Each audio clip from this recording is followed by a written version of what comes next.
Selamat pagi dan selamat sejahtera. Bertemu kembali kita dalam mempelajari bab 5 air dan di bawah 5.1 sifat air, kita akan mempelajari penyejatan air. Berikut merupakan standard pembelajaran yang ingin kita capai. Menjalankan eksperimen dan berkomunikasi mengenai proses penyejatan air dalam kehidupan seharian.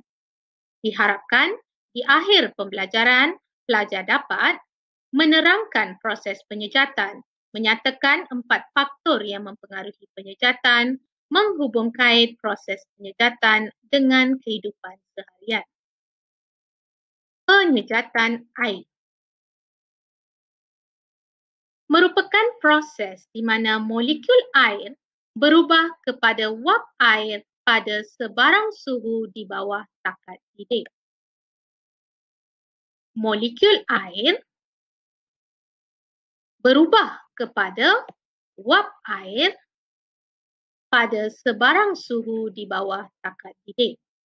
Proses penyejatan air merupakan proses yang perlahan. Mengapa? Ini adalah kerana penyejatan air berlaku pada molekul air di permukaan yang terdedah kepada udara. Berlaku pada molekul air pada permukaan yang terdedah kepada udara. Apabila molekul air pada permukaan yang terdedah kepada udara ini tersejat dan berubah menjadi wap air, ini memberi ruang kepada molekul-molekul air yang lain mengambil tempat pada permukaan dan tersejat menjadi wap air. Ini menerangkan mengapa proses penyejatan ini berlaku dengan perlahan. Di sini kita boleh melihat perbezaan antara proses penyejatan air dan juga proses pendidihan air. Kedua-dua proses penyejatan air dan pendidihan air ini, bila kita lihat dari segi persamaan, berlaku ataupun melibatkan satu proses di mana molekul air berubah kepada wap air. Penyejatan air dan juga pendidihan air, kedua-duanya merupakan proses di mana air berubah kepada wap air. Tetapi proses penyejatan air ini berlaku pada sebarang suhu. Proses pendidihan berlaku pada takat didik. Proses penyejatan adalah proses yang perlahan, tetapi proses pendidihan merupakan proses yang cepat. Proses penyejatan melibatkan molekul air pada permukaan yang terdedah kepada udara, manakala proses pendidihan berlaku pada keseluruhan air tersebut. Terdapat beberapa faktor yang mempengaruhi kadar penyejatan air. Antaranya, suhu persekitaran, pergerakan udara, luas permukaan terdedah dan juga kelembapan udara. Mari kita jalankan eksperimen yang ringkas untuk mengkaji faktor-faktor ini dalam mempengaruhi kadar penyejatan air. Faktor yang pertama, suhu persekitaran. Eksperimen dijalankan pada dua suhu persekitaran yang berbeza. Isikan bekas air dengan 100 ml air. Bekas yang berisi air diletakkan di bawah cahaya matahari yang membekalkan suhu tinggi. Keputusan selepas sehari, jumlah air yang tinggal menjadi sedikit. Eksperimen seterusnya dijalankan dengan mengambil isi padu air yang sama dalam bekas yang sama dan diletakkan pada suhu bilik.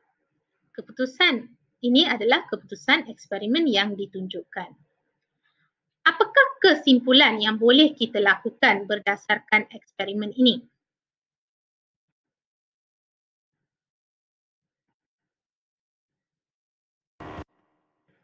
Kadar penyejatan air bertambah jika suhu persekitaran adalah tinggi. Semakin tinggi suhu persekitaran, semakin tinggi kadar penyejatan air. Molekul air pada permukaan menyerap lebih banyak tenaga haba. Apabila suhu persekitaran adalah tinggi, maka lebih banyak tenaga haba wujud. Molekul air pada permukaan menyerap lebih banyak tenaga haba dan seterusnya lebih banyak molekul air dapat terbebas ke atmosfera sebagai wap air. Eksperimen seterusnya adalah untuk mengkaji faktor pergerakan udara.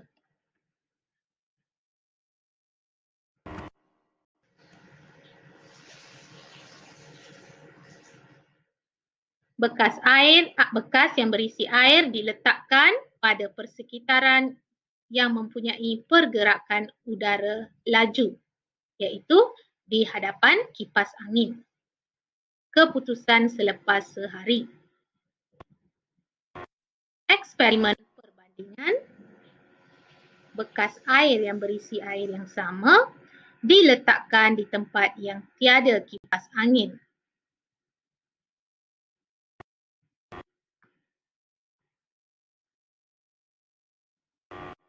Kadar penyejatan air bertambah jika pergerakan udara adalah laju. Semakin laju pergerakan udara, semakin tinggi kadar penyejatan air. Udara yang bergerak laju akan membawa wap air yang terkumpul pada udara ke tempat yang lain. Ini memberi ruang kepada lebih banyak molekul air untuk terbebas ke atmosfera sebagai wap air.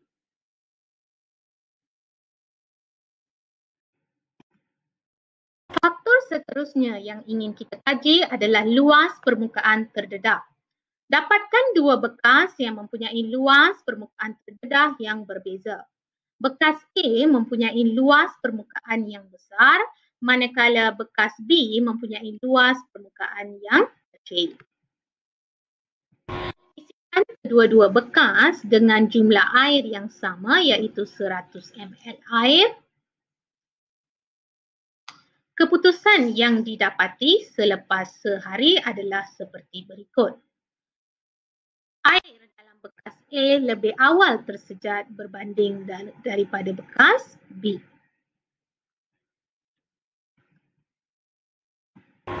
Kadar penyejatan air bertambah jika luas permukaan air yang terdedah adalah besar. Semakin besar luas permukaan terdedah, semakin tinggi kadar penyejatan air. Ini adalah kerana pada permukaan bekas yang luas, lebih banyak molekul air. Terdapat lebih banyak molekul air pada permukaan yang luas. Maka lebih banyak molekul air dapat terbebas ke atmosfera sebagai wap air. Faktor yang terakhir adalah kelembapan udara. Bekas yang berisi air, cikgu pilih untuk letakkan di tandas kerana mempunyai kelembapan udara yang tinggi.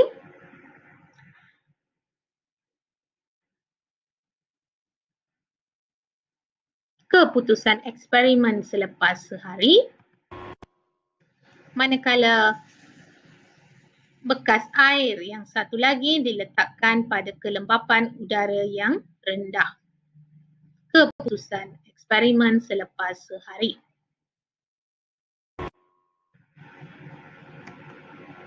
Kadar penyejatan air bertambah jika kelembapan udara adalah rendah.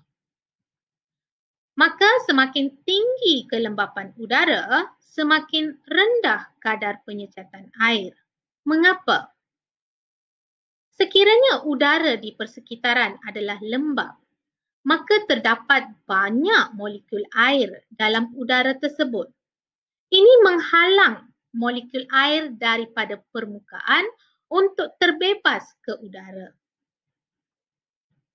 Kurang molekul air akan terbebas ke atmosfera sebagai wap air.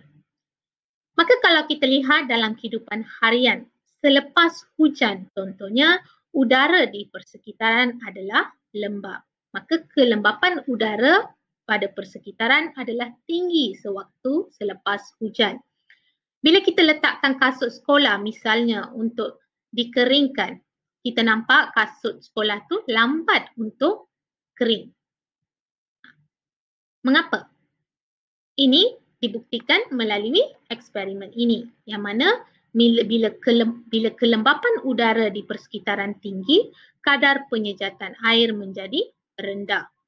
Maka lambat untuk kasut sekolah kita kering apabila kita basuh kasut. Aplikasi penyejatan dalam kehidupan seharian dapat kita lihat dalam pelbagai situasi. Misalnya sewaktu kita mengeringkan pakaian. Pakaian biasanya dibentangkan luas untuk menambahkan luas permukaan. Pakaian juga dikeringkan di bawah matahari yang membekalkan suhu tinggi. Ini menyebabkan pakaian kita cepat kering. Pengering rambut. Apabila kita mengeringkan rambut menggunakan pengering rambut, kita dapat rasakan terdapat satu udara yang panas daripada pengering rambut ini. Ini membekalkan suhu yang tinggi selain daripada pergerakan angin yang laju untuk mempercepatkan pengeringan rambut.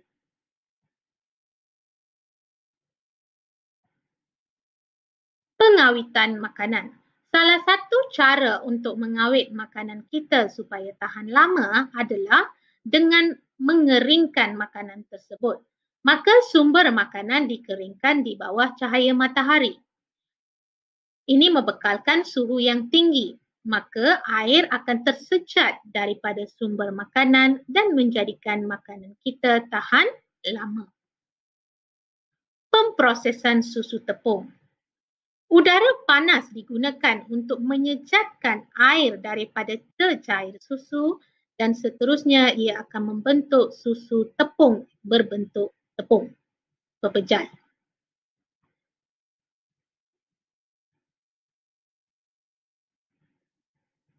Penyejatan peluh. Biasanya kita berpeluh, apabila kita berpeluh, kita lebih suka berada di bawah kipas. Ini adalah kerana proses penyejatan peluh dari tubuh kita menyejukkan badan. Penghasilan garam. Tahukah anda bagaimana garam dihasilkan? Garam dihasilkan daripada air laut. Garam diperolehi melalui penyejatan air laut. Apabila air tersejat, maka kita akan dapat garam. Menutup batas dengan sungkupan. Tahukah apa itu sungkupan? Sungkupan adalah apa saja bahan yang digunakan untuk menutup tanah atau batas. Dengan menutup tanah dan batas ini, maka kita boleh mengekalkan kelembapan tanah dengan mengurangkan penyejatan air daripada tanah tersebut. Ini membantu untuk mengekalkan kesuburan tanah dan juga tumbuhan. Contoh-contoh bahan yang boleh kita jadikan sebagai sungkupan adalah plastik, sabut kelapa sawit dan sebagainya. Uji diri anda. Mari kita uji diri kita dengan satu soalan. Seorang nelayan sedang mengeringkan ikan di bawah cahaya matahari terik bagi tujuan pengawitan. Cadangkan satu langkah yang boleh diambil oleh nelayan tersebut supaya ikan tersebut cepat kering.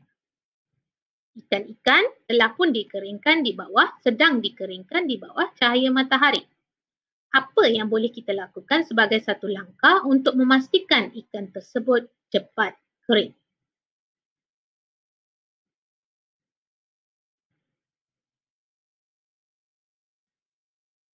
Salah satu langkah yang boleh diambil adalah dengan membelah ikan kepada dua bahagian.